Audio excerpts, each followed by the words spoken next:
What's going on, everybody? C4 here, and welcome back to the 32-team 7th round mock draft. And today we're taking a look at the second team, along with the Raiders that have multiple picks in the first round, and that is the Green Bay Packers, who hold pick number 12 and pick number 30, which they got via the New Orleans Saints last year in the trade-up to select Marcus Davenport.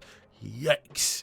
So look at the Green Bay Packers. I mean, they've had a very busy offseason. I thought they would go defense heavy, but they spent a lot of money to get their edges shored up. They brought in Za'Darius Smith. They brought in Preston Smith. Both those guys, I'm going to assume, are going to be the outside linebackers there for their roster. They got Adrian Amos coming over, kind of stealing him from the Chicago Bears. That is an excellent pickup for a team that really needed two safeties coming into this offseason. They got one in a big way in Adrian Amos. And like I said, it double stinks because they just stole him away from a divisional rival.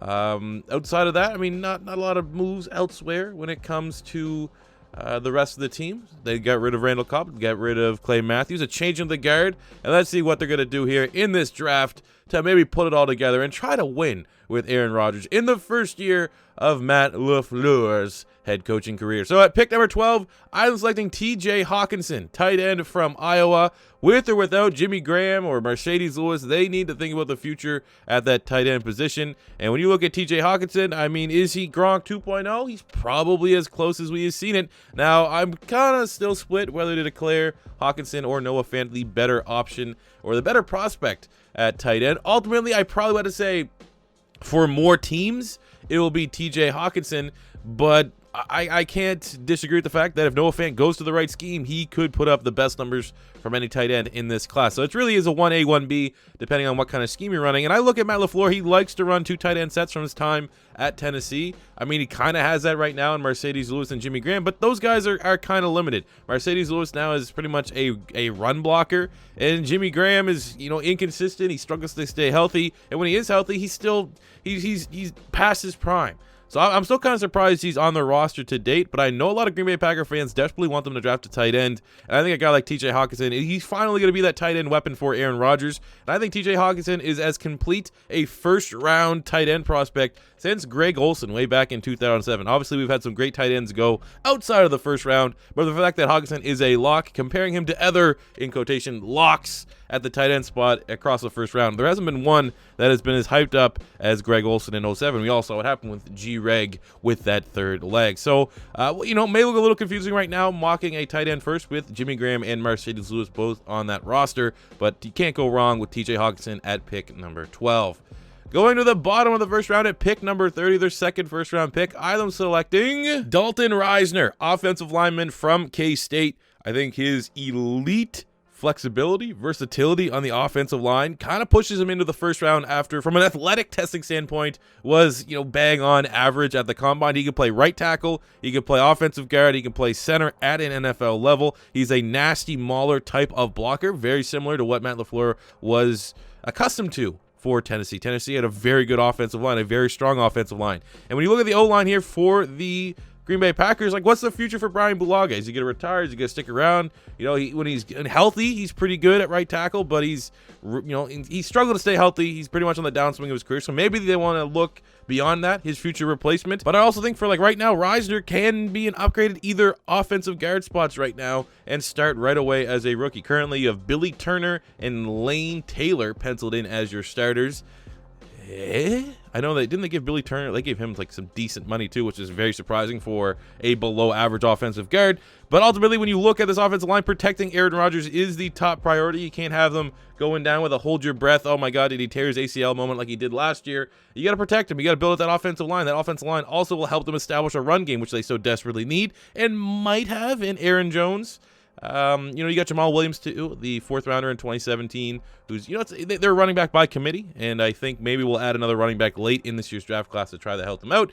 But a run game will also help out Aaron Rodgers just a little bit, not put so much on his shoulders. But building an offensive line is key, and I think Risner versatility, he's definitely a fringe first-round talent at the bang-on end at the end of the first round. I think he's a great fit and a perfect fit for the Green Bay Packers.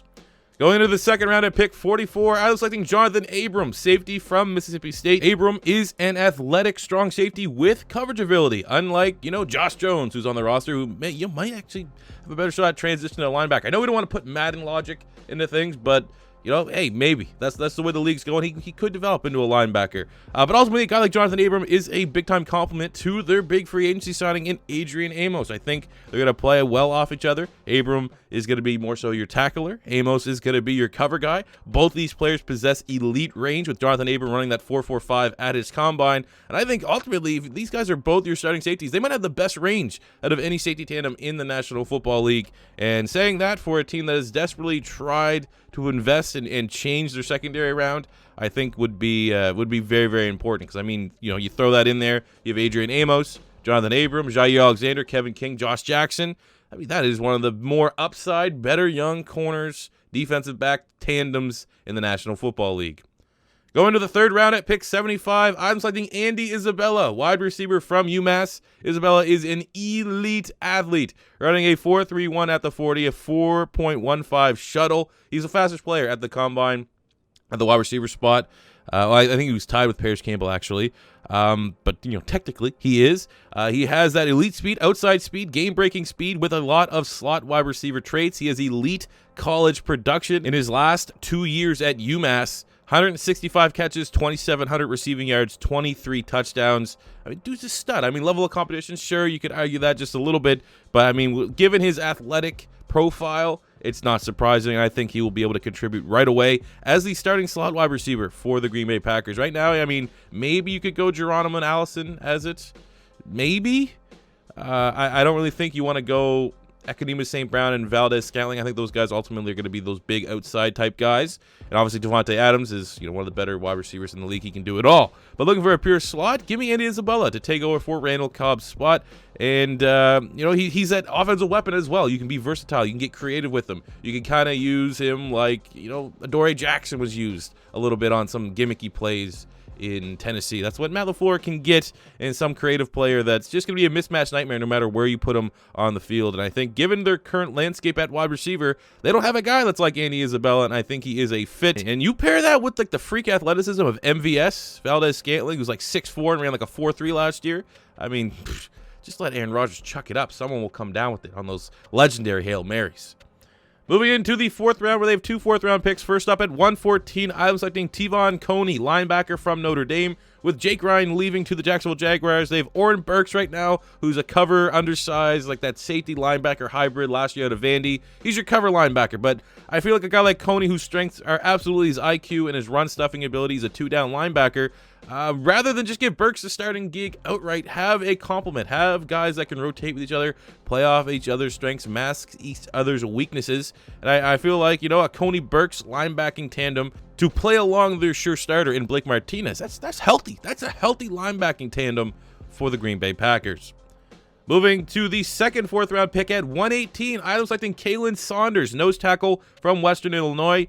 Again, we're using the buzzword of the day, is elite. He was an elite small school prospect from Western Illinois who stood out at the Senior Bowl and Combine. A lot of people are calling him the Aaron Donald of like Div 2 or whatever he's playing at. But at 6 feet tall, 325 pounds, running a 5.01 40, 27 reps on the bench press. He tested incredibly well at the Combine. And pair that with his Senior Bowl tape. I mean, he might even still not be here in the fourth round, given this draft class weaknesses at that nose tackle spot, just in lack of depth in general. Like, there is a big drop-off after Dexter Lawrence. And when you look at someone that's kind of similar profile, PJ Hall last year, I think he went, late second round to the Raiders. So we still have Sounders here in the fourth round. So I figure getting depth behind Kenny Clark and the fact that you can move both these guys, Kenny Clark and Saunders, are so athletic, you could probably get creative with them and moving them all over the defensive line. Having played some defensive end, having played nose tackle, 3 technique if you're going to run some multiple fronts. It's just a good rotation, but ultimately there's not a lot of depth right now at nose tackle behind Kenny Clark on the roster, and a guy like Saunders with that upside, I think he'll be able to get a lot of production and see the field as a rookie. Going to the fifth round at pick 150, I'm selecting KINGSLEY KEKE, defensive end from Texas A&M. He is a great athlete at his size, 6'3", 290 pounds, ran a 4.95 40, looked very fluid during the drills at the scouting combine. He is a plus run defender with some upside to develop into a rotational guy. There was some consensus among scouts that he does take some plays off, which is what is ultimately going to take an athlete of his caliber and have him into day 3. But I think right now, looking at the landscape of the edge rushers here for the Green Bay Packers, especially those that are going to line up on the line, I mean, you know, you could, I guess, potentially have Za'Darius Smith line up at defensive end, but right now, looking at the roster, you got Mike Daniels and Dean Lowry as the the 2 defensive linemen there, they're going to play with Kenny Clark. I think you need to add a little bit more athleticism there. And I think that you can get that in KEKE. Obviously, Mike Daniels is a beast, but he's getting up there in age. He's getting to the swan song of his career. So a guy like KEKE can learn a thing or two, get involved on a rotational basis next year as a rookie, and has that upside to grow and develop in years plus. Going to the 6th round, they have 2 6th-round picks. First up at 185, I'm selecting Hjalte Froholt, offensive guard from Arkansas. He is a powerful run blocker. He was a Pro Football Focus darling for multiple years for his ability in the run game. And I think he's the best interior offensive line depth that the Green Bay Packers currently would have as a rookie. And the fact that you're getting that in the 6th round, and he has upside to eventually develop into a starter, why not, right? Protect Aaron Rodgers, run the ball better. Going to their second 6th-round pick at 194, it is the small school prospect that has dominated the pro days, enough so for me to modify my mock draft and squeeze him in late. And I have at 194, the Green Bay Packers selecting Quinton Bell, outside linebacker from Prairie View A&M. He is a converted wide receiver, played defensive end last year. He's 6'4", 240 pounds, ran a 4.38 40, a 41.5-inch vertical, 11-foot 3-inch broad jump. I mean, those are all numbers that would have been far and away like the best at the combine for his position. Last year, 10 tackles for loss, 7.5 sacks. As you know, the upside is there. He is a freak athlete, and I really do like to kind of correlate him. They have Kendall Donaldson on the roster. He was very similar to that last year. Samson Ebukam 2 years ago out of Eastern Washington. These small school prospects that just come out of nowhere, have some decent production, but just go, that is just freak athleticism. I think a guy like Quinton Bell has played himself getting drafted late as a developmental prospect. I mean, you look at the outside linebackers right now, you got Preston Smith and you got Za'Darius Smith, the big free agents. You got Fackrell, who's pretty nice. But outside of that, I mean, you can get better. You can add more depth. You got Donnerson, who was, you know, your small school, just what the pro day prospect last year. Get it again here in Quinton Bell. Keep adding those young guys that will be able to contribute on special teams and give you some rotational edge ability. And then finishing up in the 7th round at 226, I'm selecting Myles Gaskin, running back from Washington. He has lots of miles. There's some questions about the tread left on the tires, but he didn't miss time due to injuries, so that's not really hold it against him. But very good 4-year producer at Washington, every year going over 1,000 yards. He had an okay combine, enough so that I think he will slip till late day 3, but he will get drafted because he can catch out of the backfield. And I think ultimately it looks like Green Bay is going to have a running back by committee yet again. I mean, Aaron Jones, my adopted son, might be the lead back, but you still got Jamal Williams that will get some carries. And I think a guy like Myles Gaskin can come in and complete that running back by committee, have him come in on 3rd down, catch some passes, and be productive that way. So there you go, guys. That is the 7th-round mock draft here for the Green Bay Packers. Packer fans, definitely want to hear your opinions in the comment section below about this mock draft. As always, your first time stopping by, don't be afraid to hit that subscribe button. Smash the like button if you enjoyed. And until next time, it's C4 saying peace